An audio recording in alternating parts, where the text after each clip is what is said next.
UP double murder મામલો મુખ્ય સૂત્રધારને નારોલમાંથી crime બ્રાન્ચે દબોચ્યું. 50,000નું ઇનામ હતું.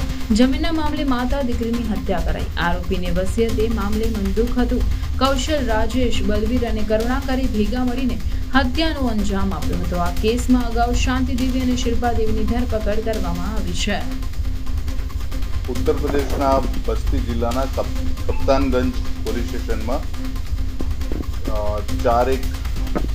4 ડિસેમ્બરના રોજ ગયા વર્ષે 4 ડિસેમ્બરના રોજ એક ગુનો નોંધાયેલો હતો અને એમાં એક મહિલા અને એક એની પુત્રી એટલે બંને પુખ્ત વયના એમની હત્યા કરીને લાશને સળગાવવાનો પ્રયત્ન કરેલો હતો અને પુરાવાનો નાશ કરવામાં આવેલો હતો. આ સંબંધે જે ફરિયાદ નોંધવામાં આવેલી હતી એ સરિતા દ્વિવેદી દ્વારા ફરિયાદ નોંધવામાં આવેલી હતી કે એની બેન અને એની માતાનું એના જે સગાભાઈ અને પિતરાઈઓએ ભેગા મળી અને એના જ રહેણાંક મકાનમાં એ લોકોની હત્યા કરી.